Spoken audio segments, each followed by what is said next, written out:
చాలామంది sports organisations ప్రతినిధులు అందరూ లాస్ట్ డిసెంబర్లో వచ్చి ఒలింపిక్ అసోసియేషన్ కార్యకలాపాలు అంత సజావుగా సాగట్లేదు, మీరందరూ యాక్టివ్ అవ్వాలి, లేకపోతే చాలా వరకు అథ్లీట్స్కి సరైన ప్రోత్సాహం ఇవ్వలేని పరిస్థితి ఉన్నది, మీరు యాక్టివ్ అవ్వండి అని చెప్పినప్పుడు ఈ స్పోర్ట్స్ బాడీస్ అందరితో కూర్చొని పరిపరి దఫాలుగా మాట్లాడుకొని మళ్ళీ రివైవ్ చేయాలా ఈ బాడీని అనుకొని ఎలక్షన్లు పెట్టాలని డిసైడ్ అయ్యాము.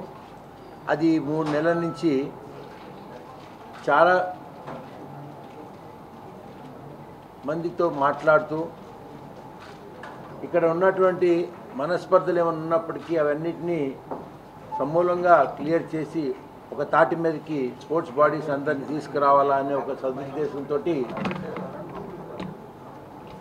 ఎక్కువ కాలం పట్టింది.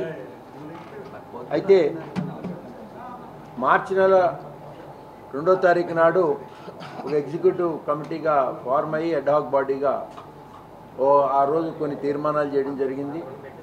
దాన్ని మళ్ళీ మార్చి నెల 16వ తారీఖు నాడు అందరినీ పిలిచి ఒక ఎగ్జిక్యూటివ్ బాడీ మీటింగ్ పెట్టుకొని దాన్ని ఆ రోజున తీసుకున్న తీర్మానాల ప్రకారం ఈ ఎలక్షన్ని సమయం ఫాలోయింగ్ ది బైలాస్ ఈ ఎలక్షన్ని కూడా పెట్టుకోవడం జరిగింది. ఇందులో మరి రాష్ట్రంలో ఉండేటటువంటి అన్ని ఒలింపిక్ క్రీడా సంఘాల యొక్క విశాఖపట్నం జిల్లా బాడీస్, అఫిలియేటెడ్ బాడీస్ అందరికీ మేము ఉత్తర ప్రత్యుత్తరాలు జరిగాయి. వాళ్ళకి కూడా మేము అందరినీ ఆహ్వానించాం. చాలామంది మెంబర్షిప్ పునరుద్ధరించారు. ఇప్పుడు రాష్ట్రంలో ఉండే 36 ఒలింపిక్ సంఘాల నుంచి 32, non Olympic affiliated games to the state government ఆ 16లో 11 ఈ బాడీస్ అన్నీ కూడా మా దగ్గరికి రావటం, వాళ్ళు ఈ ఎలక్షన్లో పాల్గొనడం జరిగింది. వారందరి పేర్లు, వాళ్ళ బాడీసు, వాళ్ళ ఫోన్ నంబర్తో సహా ఇందులో ఉన్నాయి. ఈ లిస్టు మరి ఆ రోజు సహృదయంతో పృథ్వీరాజ్ గారు ఈ ఎలక్షన్ను జరపడానికి ఒప్పుకోవడం, వారు నిబంధనల ప్రకారం ఈ ఎలక్షన్ని బైలాస్ ప్రకారం స్టేట్ రిజిస్ట్రేషన్ యాక్ట్ ప్రకారం ఈ ఎలక్షన్లు జరపడం జరిగింది. ఈ ఎలక్షన్లో నిన్న అత్యధికంగా 52 మంది పాల్గొన్నారు. ఇంతవరకు ఈ జిల్లాలో జరిగిన ఏ ఒలింపిక్ సంఘం ఎన్నికల్లో కూడా ఇంత భారీగా అన్ని స్పోర్ట్స్ బాడీస్ వచ్చి అటెండ్ అయ్యి ఎలక్షన్ జరపడం చాలా ఆనందాన్ని కలిగించింది. ఒలింపిక్ అసోసియేషన్ మనకి చాలా సంవత్సరాల నుంచి ఉంది. దురదృష్టం కొన్ని అనివార్య కారణాల వల్ల ఈ అసోసియేషన్ రిజిస్టర్డ్ బాడీ అయ్యుండి కూడా దాన్ని సరిగ్గా నిర్వహించలేకపోవటం, వారికి ఉన్న కారణాల వల్ల కొన్ని ఇబ్బందులు వచ్చినప్పటికీ కూడా దీని గురించి మార్చికి ముందే, ఈ సంవత్సరం మార్చికి ముందే దాని మీద సమగ్రంగా గురించి ఆలోచన చేసి ఎక్కడ ఏ విధంగా చేస్తే ఈ యొక్క ఇబ్బంది ఉండదోనని అన్ని రకాలుగా ఆలోచించాం. మన యొక్క మెజారిటీ ఉండేటువంటి వ్యక్తులు నన్ను రిటర్నింగ్ ఆఫీసర్గా ఉంటే బాగుంటుంది, న్యాయవాది ప్లస్ ఉన్నాయి కాబట్టి తప్పనిసరిగా దాన్ని అంగీకరించాం. ఎందుకంటే విశాఖపట్నం ఒక మంచి ఊరు, ఒక మంచి టౌన్. ఇలాంటి ఏరియాలో ఒలింపిక్ అసోసియేషన్ ముందుకు వెళ్ళట్లేదు అని అంటే మనకు అవమానంగా ఉంటుందనే ఉద్దేశంతో శివశంకర్ గారు కూడా అన్ని విధాలుగా సహకరించి ప్రెసిడెంట్గా ఎన్నుకున్నారు. అంతకుముందు బాడీలో కూర్చునేటప్పుడు ఒక రెజల్యూషన్ పాస్ చేయడం జరిగింది. 2, 3 2025న ఎగ్జిక్యూటివ్ బాడీ రెజల్యూషన్ పాస్ చేసి 16/3/2025న నన్ను రిటర్నింగ్ ఆఫీసర్గా తీసుకోవడం జరిగింది. డేట్ ఆఫ్ ఎలక్షన్ 13/4/2025లో జరుపుకోవాలని రిటర్నింగ్ ఆఫీసర్గా అందరి సమక్షంలో తెలియపరచడం, దాని మీద ప్రెస్ అనౌన్స్మెంట్ కూడా 10/4/2025న చేయటం జరిగింది. అందులో యునానిమస్గా జరిగింది. చాలా సంతోషం.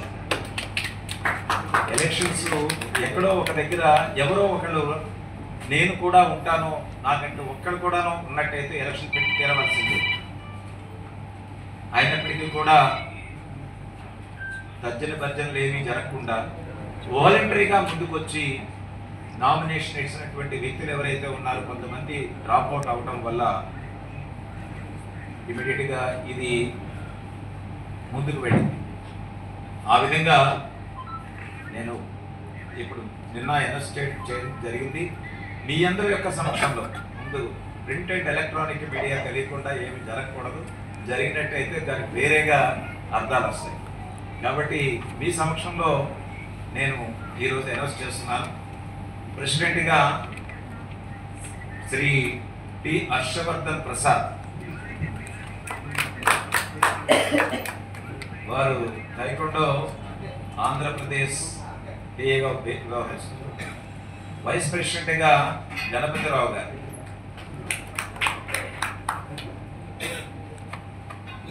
ఇంకొక వైస్ ప్రెసిడెంట్ అంటే బైలాస్ ప్రకారము ఏ విధంగా వైస్ ప్రెసిడెంట్స్, జనరల్ సెక్రటరీస్ ఉన్నాయో దాని ప్రకారం 4 వైస్ ప్రెసిడెంట్స్. గణపతిరావు గారు మీకు ఇప్పుడు ఇంట్రడ్యూస్ చేశాను. పెద్దలు ఎంతోమంది క్రీడారంగానికి జీవితాలు దారపోసి సేవలు అందించినటువంటి వారు ఎవరు కూడా విశాఖపట్నం జిల్లా కబడ్డీ ఒలింపిక్ మీద రిజిస్టర్ అయిపోతే సోదరుడు హర్షవర్ధన్ నేను మాట్లాడుకుని ఈ జిల్లా ఒలింపిక్ రిజిస్టర్ చేయాలంటే గవర్నమెంట్ జీవో తెప్పించి విశాఖపట్నం జిల్లా ఒలింపిక్ రిజిస్టర్ చేయడం జరిగింది. ఆ తర్వాత కొంతమంది పోటీగా ఒలింపిక్ అసోసియేషన్ జిల్లా పేరు పెట్టలేక ది ఒలింపిక్ అసోసియేషన్ క్లబ్ పేరు మీద పెట్టి విశాఖపట్నం యొక్క క్రెడిబిలిటీని క్లబ్ స్థాయికి దిగజార్చారు. అది చెప్పడం నాకు చాలా బాధాకరంగా ఉంది. దయచేసి మీ ద్వారా నా అప్పీల్, జరిగింది తవ్వుకోవద్దు. భవిష్యత్తును దృష్టిలో పెట్టుకుని 1 district 1 Olympic association, 1 district 1 sponsor అనే పద్ధతిలో ఈ విశాఖపట్నాన్ని అభివృద్ధి చేయమని చెప్పేసి మీ ద్వారా కోరుతున్నాను. వచ్చే జూలైలో ఆంధ్రప్రదేశ్ ఒలింపిక్ అసోసియేషన్ ఎన్నికలు ఇదే విశాఖపట్నంలో చేయాలి. ఇక్కడ ఒక స్ఫూర్తి కలిగించాలి.